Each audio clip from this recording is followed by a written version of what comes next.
help his guru. And for us, the important thing above everything else that he gave us is that Swamiji was our channel, is our channel to our guru, Paramahansa Yoganandaji. I remember hearing Swamiji say to someone, or about someone at Ananda village who left and went elsewhere. He said, she will never find God except through this channel. So it's a sacred bond. It's not we pick and choose, we want an Indian, we want an American. We take who God gives us, and Master couldn't be with us. We missed by some years, but he sent Swamiji, his son, to be with us. And Swamiji gave the techniques of Master in a sterling way, really.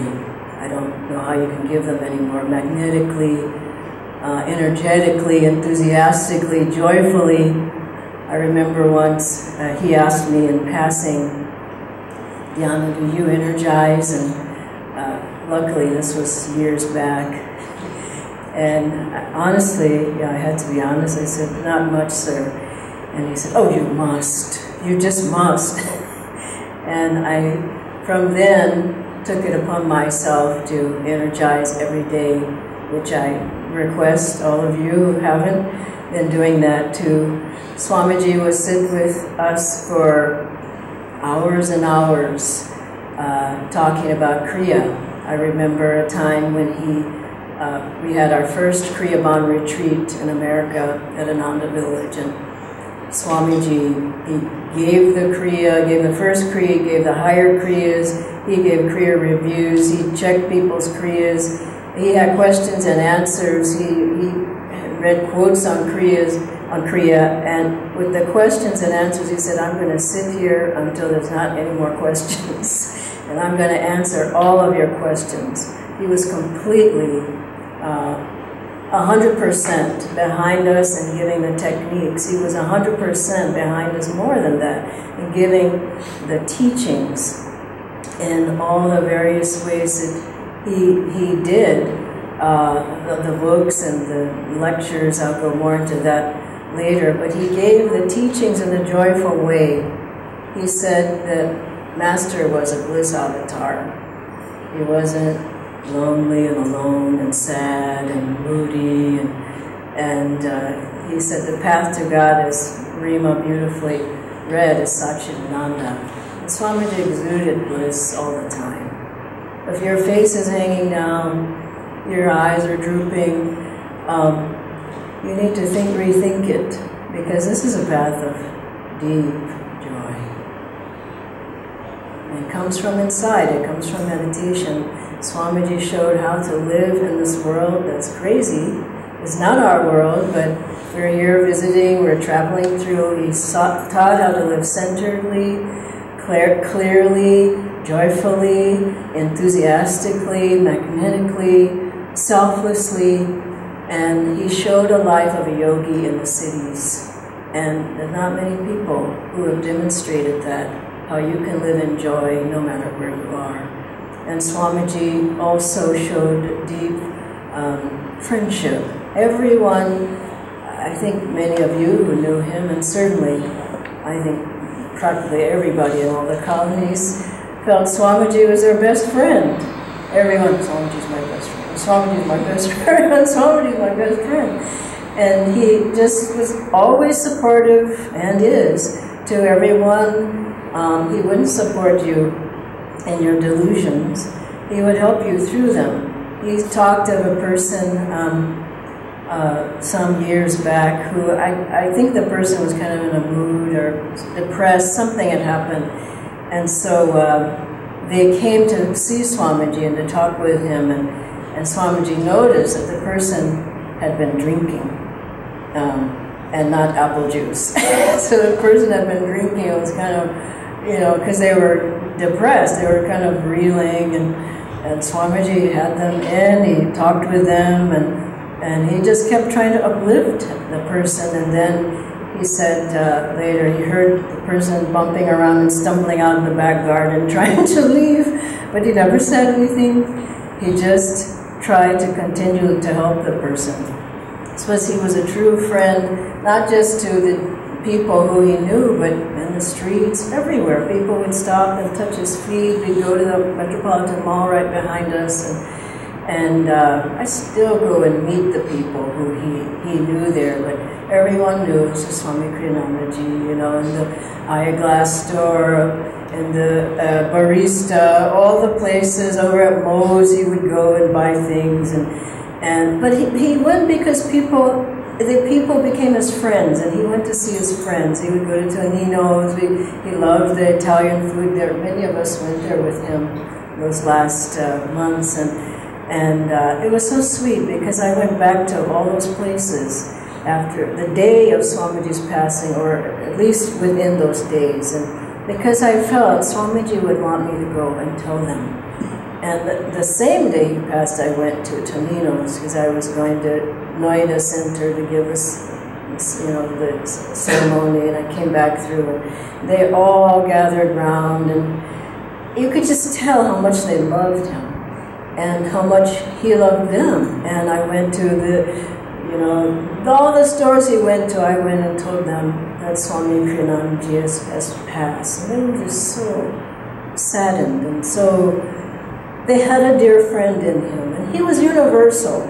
People thought, oh, he's personally mine. I mean, he was never personally anybody's. He was always beyond that body. I mean, I think he knew people's thoughts. He at least proved it to me many times. And he was not just a person. He was spirit. And when he left that form, he went into infinity, into omnipresence, and so he could be with us even more.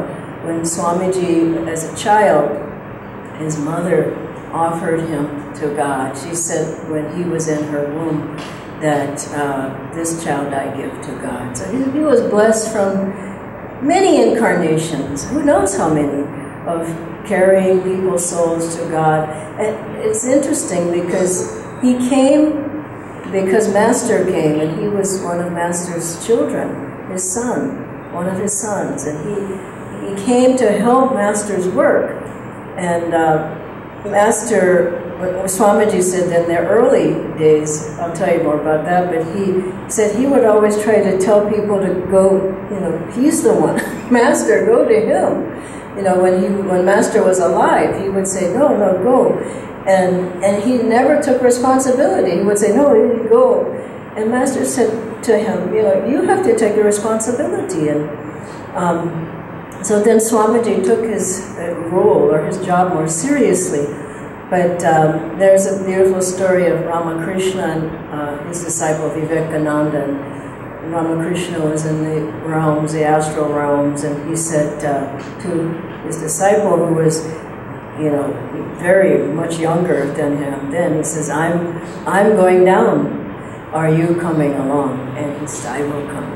And this is how Swamiji was his master, I will come. And he came, and Master, within 3 months, Master took him, 2 or 3 months, he took him immediately into the desert, into 29 Palms, into seclusion. Imagine, he came, he says, you heard him say, I didn't know anything. And Master said, come on, let's go. He took him immediately into seclusion.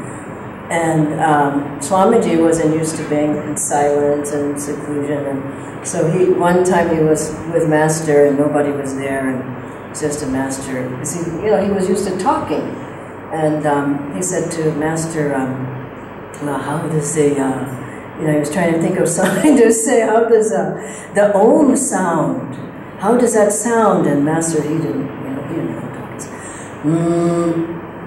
And then he said, well, how do you do what's the mudra? And those of you who know, but Master just put his hands up and that was it. And so Master just brought him in right away into silence. He brought him into helping him edit the Bhagavad Gita right at that time. And Swamiji stayed with him for some months there. And then within 8 months, I mean, it's pretty miraculous, Master had Swamiji speaking on his behalf. Now, keep in mind, Swamiji was 22 years old. He was young, he was new, he was inexperienced, we would think. And Master Swamiji said later in his book, The Path, New Path, he says, Master did not care how new I was, how young I was, how inexperienced I was. What he cared about was the bond that we had from past lives. That's the most important thing. We have that bond with our gurus. We have that bond with Swamiji. It doesn't matter if you came yesterday, if you came today. That bond is set there by God. And so Master told Swamiji, he sent a message for him to go and speak. It was either San Diego or Encinitas, San Diego Church. So I think it was Bernard came and says, Master, I want you to go. And it was the day before, and Swamiji says, I never lectured in my life. And he says, well, I'm going to get studying. And then he says, well, not only that, but this is 8 months after Swamiji came, and you heard his story of how he came. He said, also, he wants you to give a Kriya ceremony. And he said, Kriya? I just got Kriya myself. He said, well, I don't know. That's what Master wants. And you know the story how Swamiji is there. I mean, the thing I love is he did it. Who amongst us would have had the courage? But he did it. And there he was, and the curtains parted, and there was Swamiji, 22, and he was that age, and he said that most of the people he lectured to were in their 40s. What was Master's solution? He said to Swamiji, grow a beard. So he had to grow a beard so he looked older, because he said, this is your role. And Swamiji said, because Master said, your role is lecturing, writing, and editing. And you have a great work to do. And Master Swamiji said, but Master, I don't want to lecture. He said, I just don't want to do that. He said, better learn to like it. It's what you're going to have to do. Then he ended by saying, the path to God, something like that, is martyrdom. He just didn't let him out. And then Swamiji said, well, I don't want to write. Hasn't everything been written? And Master said, don't say that. There's so much more to write. And so then Swamiji began his work. And he began to, during Master's life, but also afterwards, I mean, how many people can reach as many people as he has? So many. I have no idea. But many, many thousands, if not millions of people came to these teachings, found out about Yogananda Ji through one person, Swami Kriyananda Ji, through his lectures. And he traveled around the world speaking. You all saw him his last months. He went all around India. He wasn't feeling well. I mean, people say, I don't feel well, I'm not coming. God, he didn't feel well a good amount of the time. I mean, I have my thoughts about why, but he wasn't feeling that well, but he went all around India. Remember, he could barely walk, he could barely sing at the last lectures. He just kept going, you know, and someone asked Swamiji, well, would you, because he just wanted to do whatever Master wants. I don't want to do anything for Swami Kriyananda.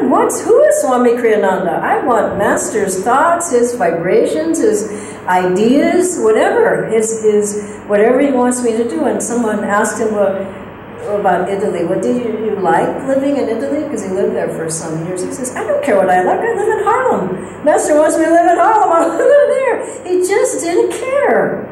And that's such a good example for all of us. We have to have this, and I have to go there, and I have to be this way. But he was such a good example of just freedom. If you have it, you have it. If you don't, you don't. And so Swamiji lectured all over, and I wanted to read you, he gave so many talks. I only have a couple of hundred on my phone here, but I think there's hundreds and hundreds of Swamiji's talks. Listen to some of the topics. The balanced life, be honest with yourself, being and doing, the book of Brigu, can karma be changed? Can you change your destiny? Changing habits, clarity of a heart, devotion versus emotion, energy, consciousness, and joy, finding your spiritual family, giving and receiving, Good Friday, gratitude, Guru, disciple. I mean, there's hundreds of talks by Swamiji. And the books that he wrote, all the books on You know, even astrology, he wrote something on astrology. I thought many people probably here don't even know that. Of course, he wrote on the scriptures. Of course, he wrote on success and magnetism and energy and the lessons in Raja Yoga. And then Swamiji wrote a secret series. I don't know if you all know, but I don't know if we have them here, but Secrets of Life, Secrets of Peace, Secrets of Joy. Yeah, Secrets of Happiness. But there's one that Swamiji wrote I think nobody knows about here. Because he wrote Secrets for Men, and then one lady said, well, Swamiji, why did you write Secrets for Women? He said, me? And he said, why not?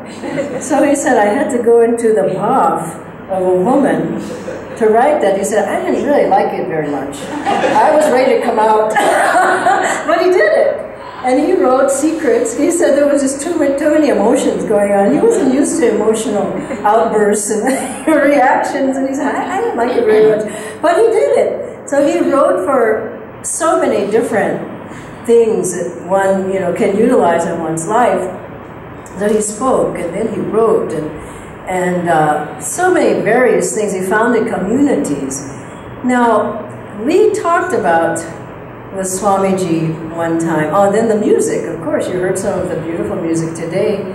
And Swamiji wrote 400 pieces of music. Now we say 400 pieces of music. But how many pieces have you written? When you think about it, I just couldn't write one piece.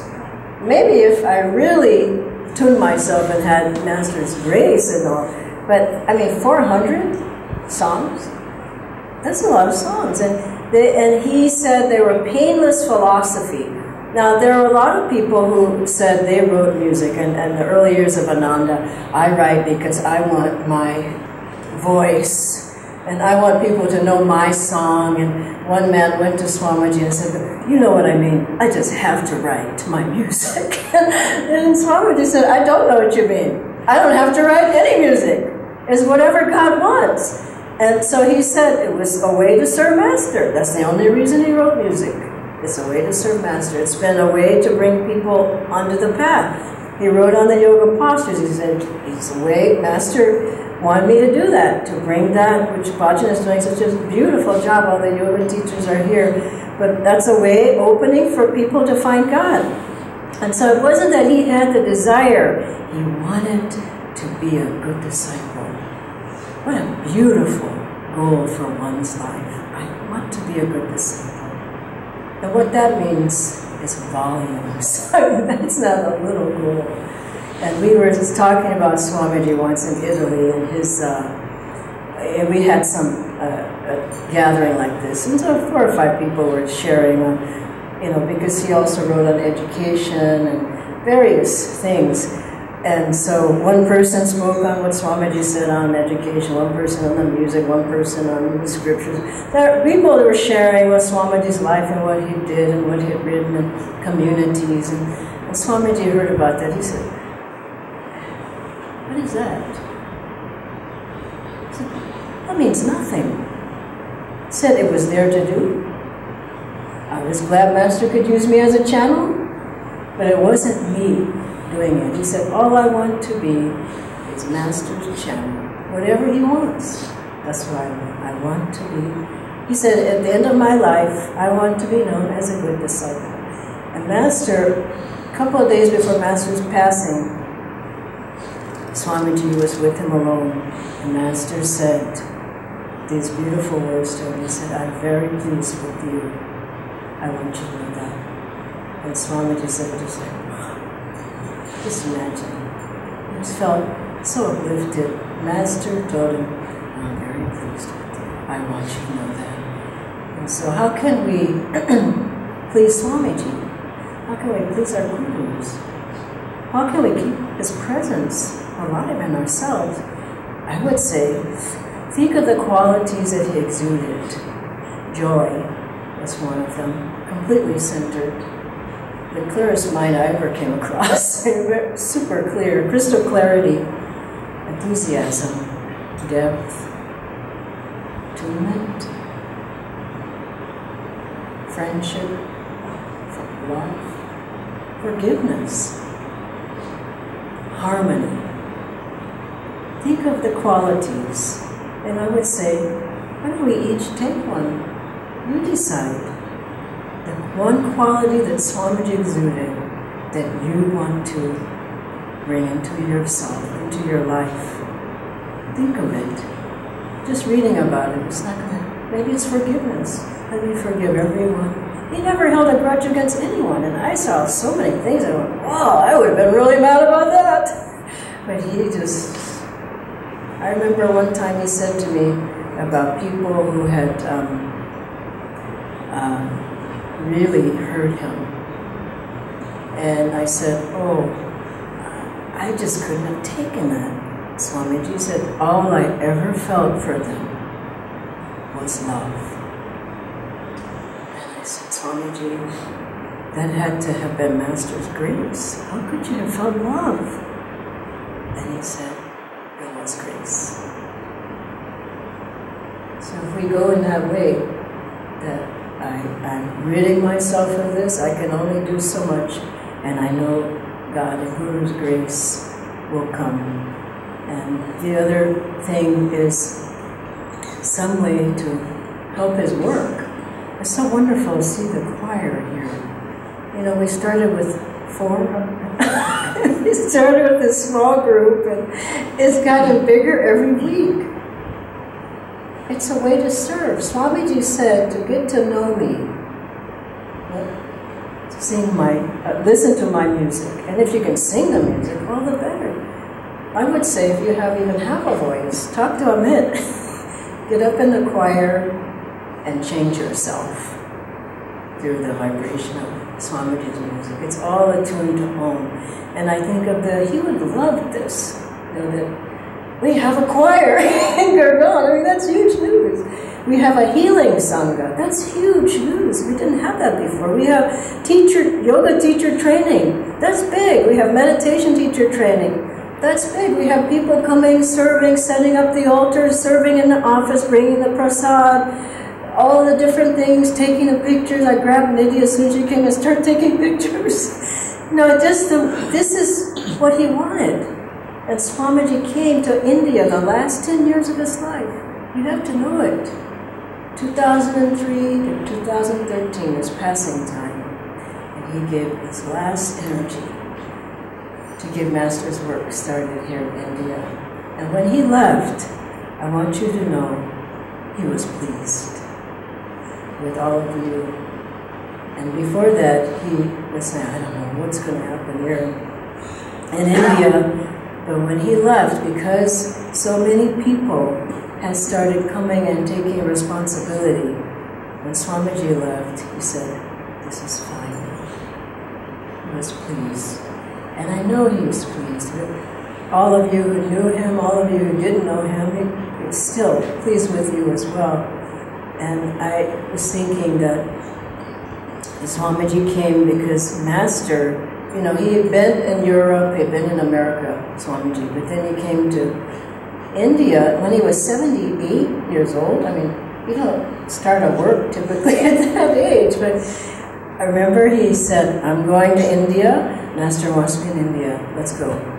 And I was there. He was calling different people up on the phone, would you like to come to India with me? And people, what?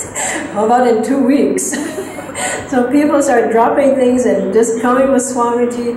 You think of the great saints that, you know, Teresa of Avila, she founded convents all over, even, you know, in elderly age. And Swamiji was the same. He just felt, Master wants, let's go. Who wants to go? Jamal came at that time. Kabir came. I think Bhajana was here. Various ones.